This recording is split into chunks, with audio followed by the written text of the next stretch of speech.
In this presentation, we focus on the Quay Crane Scheduling Problem, one of the highest impact planning challenges in container terminals. The task is not only to decide which crane works which container bay, but also in what sequence while respecting strict physical and safety constraints. The economic stakes are large because Quay operations set vessel turnaround time. When the schedule is inefficient or infeasible, delays cascade into berth congestion, yard congestion, and missed downstream connections. The goal is to schedule Quay cranes across container bays to minimize make span, meaning the time when all required bay work is complete. This is not just a resource assignment problem, it is a sequencing and feasibility problem. The most important constraints are non-crossing on a shared rail, safety distance when cranes operate at the same time, and precedence constraints that restrict which bays or tasks can be processed next. Together, these constraints define what schedules are physically executable. At the Port of Rotterdam's Maasvlakte 2 terminal, the morning shift begins with 3 ultra-large container vessels docking at adjacent berths.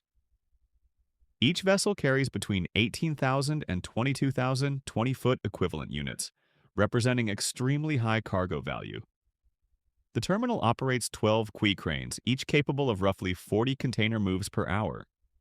Cranes share a single rail spanning the quay, which means they cannot pass each other. Each vessel is divided into many bays, and each bay has a different workload, so the schedule must coordinate movement, service, and safety under tight coupling. Even with enough cranes, feasibility is constrained. If cranes share a single rail, one crane cannot jump over another, so any schedule must respect the physical order of cranes. Safety margins further restrict simultaneous work near each other. Precedence constraints restrict which containers can be handled before others. Finally, delays are not isolated. A late bay can hold up the vessel, and a late vessel can disrupt the entire port plan. We will solve the problem using multiple tiers. Tier 1 provides a complete mixed integer programming baseline model. Tier 2 provides a constructive priority heuristic based on an enhanced longest processing time first idea. Tier 3 uses a genetic algorithm to explore schedules more globally. Tier 4 uses deep reinforcement learning to learn sequential scheduling policies.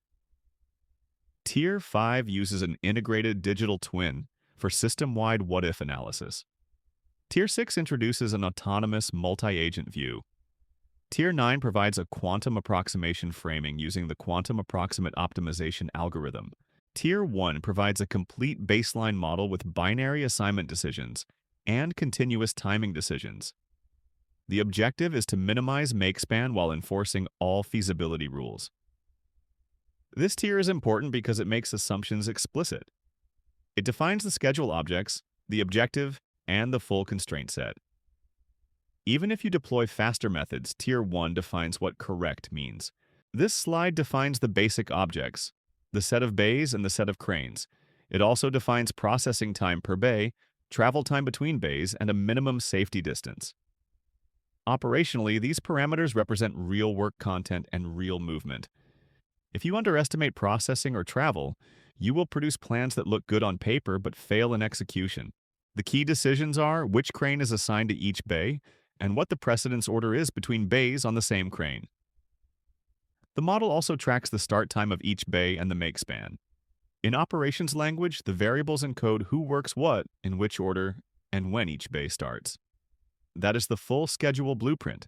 The objective is to minimize make span, meaning minimize the time when the last bay finishes. Minimizing make span directly targets vessel turnaround time. It prevents a common failure mode where average productivity looks fine, but one late bay becomes the critical path that delays departure. This slide summarizes the full constraint set.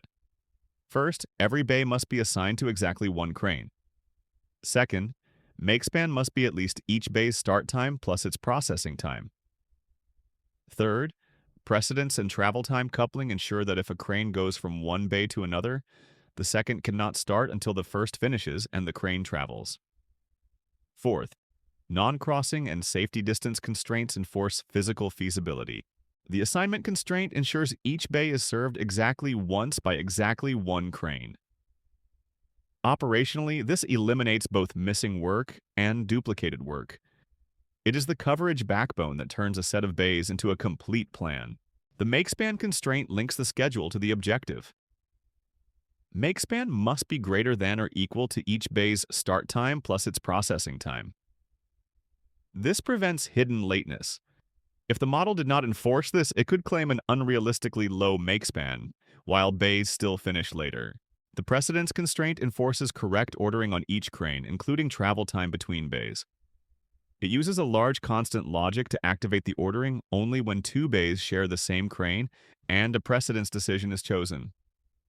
Operationally, this is the no teleporting and no overlap rule. A crane must finish a bay, move, then start the next bay in its route. Non-crossing means cranes cannot pass each other on the shared rail. This creates a strong coupling between crane routes. Operationally, this constraint prevents schedules that require a crane to move through another crane's physical position. It is one of the main reasons the problem is computationally hard. The safety distance constraint enforces a minimum separation between cranes when they operate at the same time. Operationally, this reduces collision risk and ensures safe working conditions. It also reduces the feasible space, which increases the importance of good scheduling logic. This visualization shows bay assignments, crane positions, and processing times on the vessel. Use it to sanity check the schedule.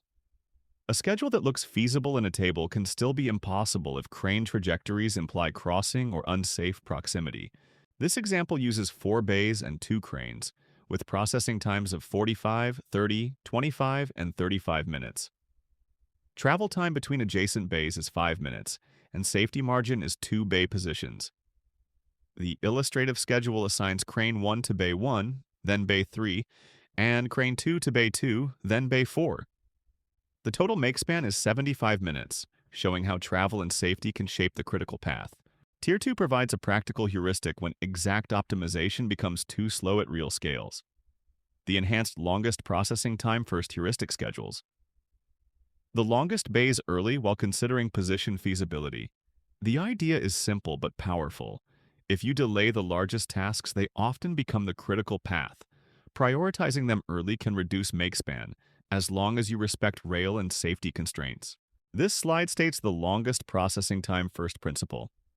Schedule bays in descending processing time order. Operationally, this is a risk reduction rule. Large bays have the biggest potential to become bottlenecks, so scheduling them earlier reduces the chance that the end of the shift is dominated by a few large remaining bays.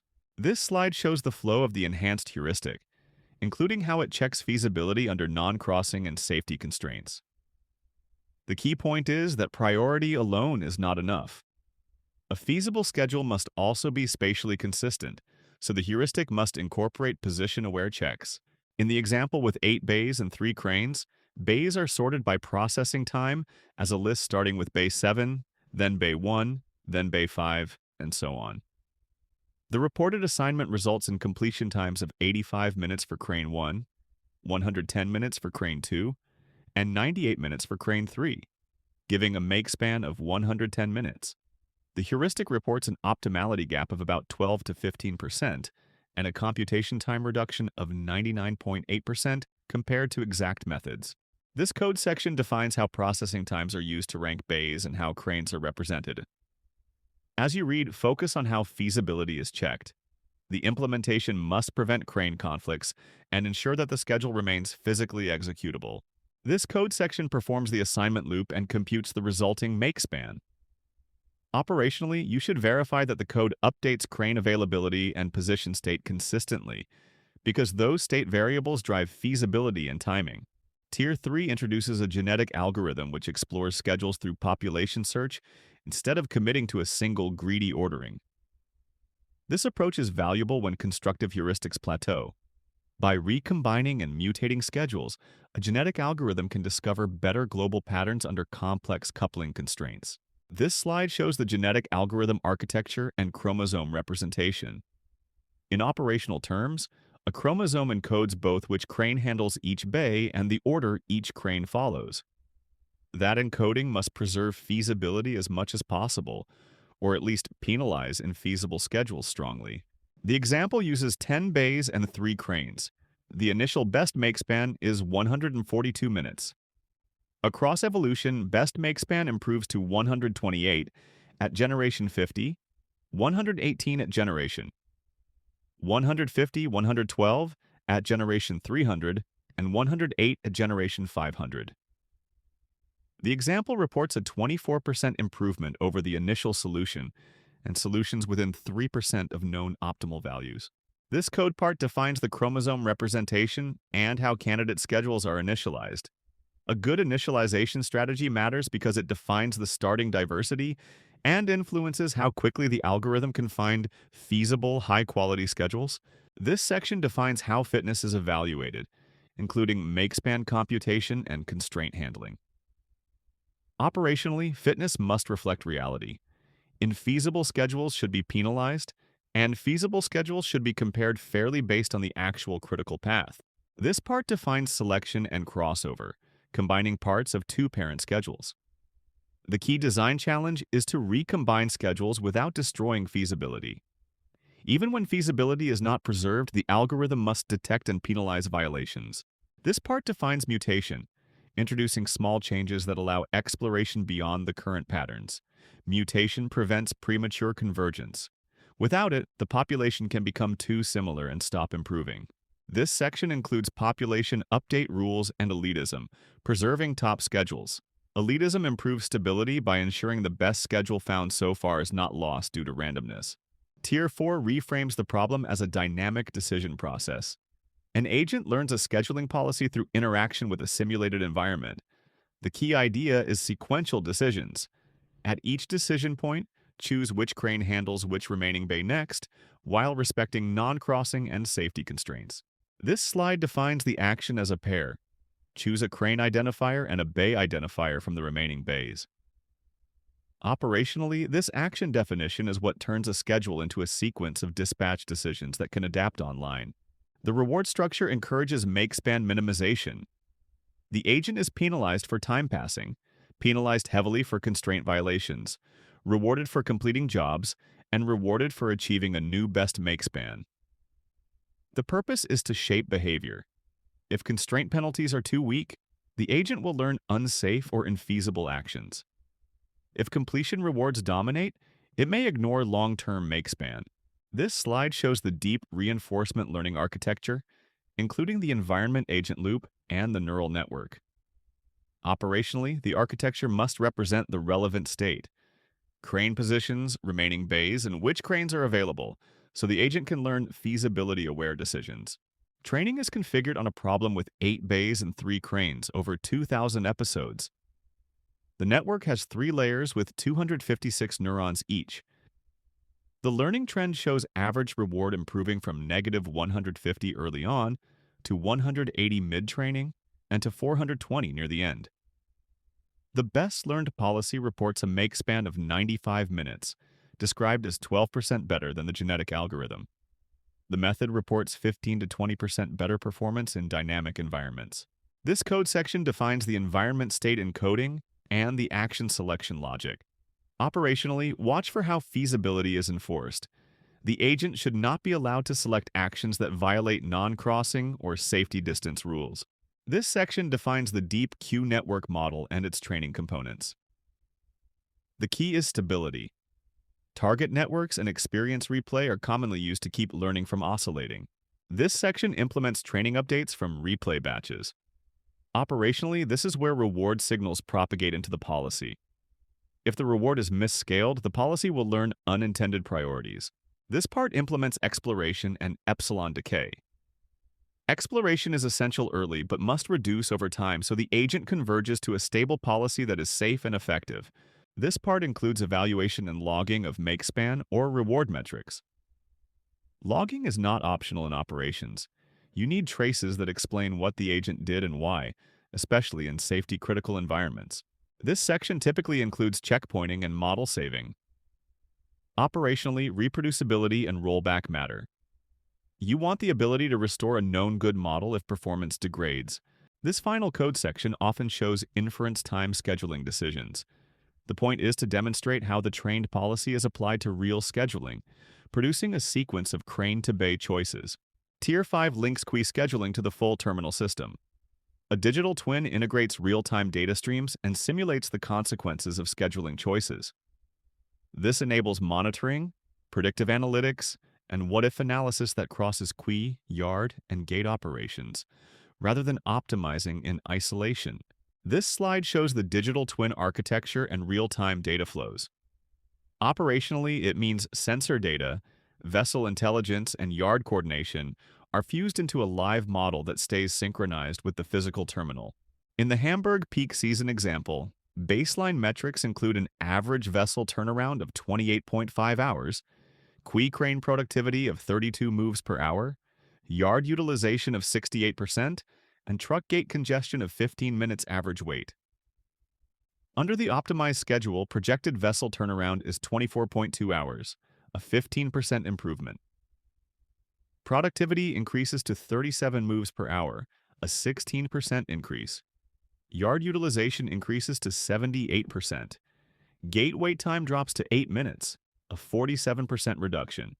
The example reports an annual cost reduction of $2.3 million.